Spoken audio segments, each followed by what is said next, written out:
ஃபேஸில் ageing changes அப்படின்னு சொல்லி பார்த்தோன்னா ஏஜ் அதிகமாக அந்த ஐலிட்ஸில் அப்பர் ஐலிட்டில் ஒரு ஃபோல்டு மாதிரி வரும், லோயர் ஐலிட்டில் வந்து ஒரு பேக் மாதிரி வரும். இதெல்லாம் வந்து கரெக்ட் பண்ணணும் அப்படின்னா there is a surgery called blepharoplasty. blepharoplasty அப்படிங்கிறது ஐலிட்டுக்கு பண்ணக்கூடிய காஸ்மெட்டிக் சர்ஜரி.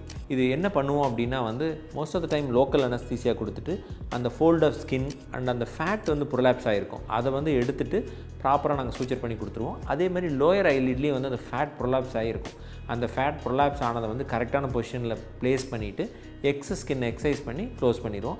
இது blepharoplasty அப்படின்னு சொல்லக்கூடிய ஒரு சிம்பிள் சர்ஜரி வந்து ஒரு 45 minutes to 1 hour தான் ஆகும். ஒரு டே கேர் சர்ஜரி தான். பட் இந்த சர்ஜரி பண்ணதுக்கப்புறம் கொஞ்சம் வீக்கம் இருக்கும் ஃபார் அபவுட் 2 to 3 weeks. அதுக்கப்புறம் நல்லா நார்மலாகி அந்த பெரிய ஆர்பிட்டல் ஏரியா வந்து ரொம்ப யூத்ஃபுல்லாக இருக்கும். அதாவது ஆர்பிட்டல் ஏரியா வந்து எப்பவுமே வந்து நல்லா யூத்ஃபுல்லாக இருக்கணும் அப்படின்னா வந்து பிரைட்டாக இருக்கணும் அப்படின்னா இந்த சர்ஜரிஸ் பண்ணிக்கலாம். தேங்க்யூ.